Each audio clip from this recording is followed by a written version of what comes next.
Page 171 to 174. Esperanza stared at him, her flowered hands in midair. What did you do? Can you not tell from my clothes? I dug ditches. His voice was sharp, but he continued eating, as if nothing were wrong. Miguel, how could you agree to such a thing? Said Esperanza. Miguel raised his voice. What would you have me do instead? I could have walked out, but I would have no pay for today. Those men from Oklahoma have families too. We must all work at something or we will all starve. A temper Esperanza did not recognize raged to the surface. Then, like the irrigation pipes in the field when the water is first turned on, her anger burst forth. Why didn't your boss tell the others to dig ditches? She looked at the dough she was holding in her hand and threw it all at the wall. It stuck for an instant and then slowly slid down the wall, leaving a darkened trail. Isabel's serious eyes darted from Miguel to Esperanza to Hortensia. Are we going to starve? No, they all answered at the same time. Esperanza's eyes were on fire. She stamped out of the cabin, slamming the door, and walked past the mulberry and the chinaberry trees to the vineyard. She hurried down a row, then cut to another. Esperanza! She heard Miguel's voice in the distance, but she didn't answer. When she got to the end of one row, she moved up to another. Anza! She could hear him running down the rows, catching up with her. She kept her eyes on the tamarisk trees in the fair distance and walked faster. Miguel eventually caught her arm and pulled her around. What is the matter with you? Is this the better life that you left in Mexico for? Is it? Nothing is right here. Isabel will certainly not be a queen no matter how badly she wants it because she's Mexican. You cannot work on engines because you are Mexican. We have gone to work through angry crowds of our own people who threw rocks at us. And I'm afraid they might have been right. They send people back to Mexico even if they don't belong there just for speaking up. We live in a horse stall and none of this bothers you? Have you heard that they're building a new camp for Okies with a swimming pool? The Mexicans can only swim in it one on the afternoon before they clean it. Have you heard they will be given inside toilets and hot water?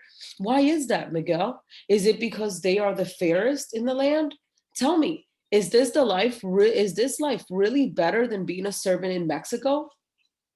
Miguel looked out over the grapes where the sun set low on the horizon, casting long shadows in the vineyard. He turned back to her. In Mexico, I was a second class citizen. I stood on the other side of the river, remember?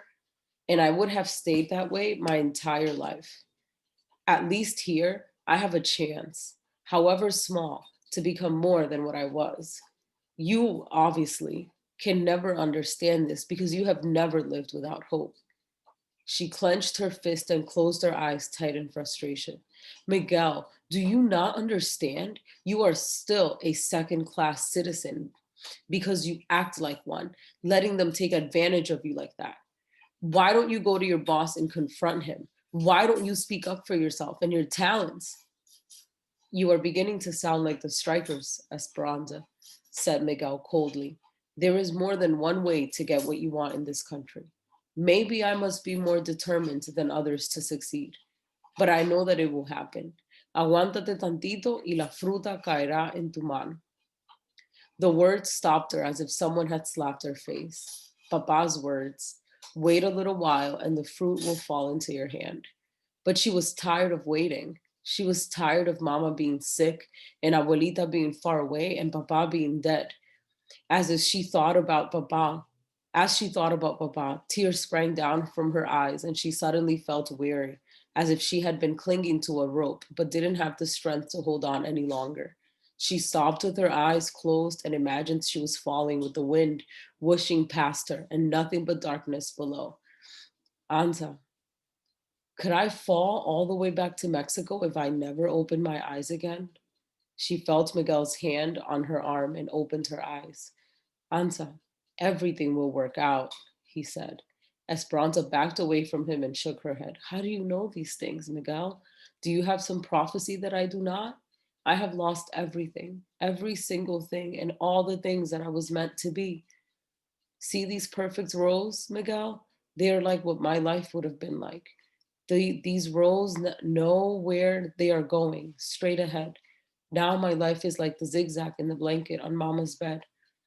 I need to get abuelita here, but I cannot even send her my pitiful savings for fear my uncles will find out and keep her there forever.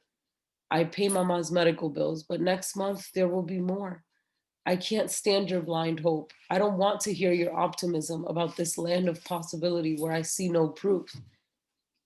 As bad as things are, we have to keep trying. But it does no good. Look at yourself. Are you standing on the other side of the river? No, you are still a peasant. With eyes hard as green plums, Miguel stared at her and his face contorted into a disgusted grimace. And you still think you are a queen.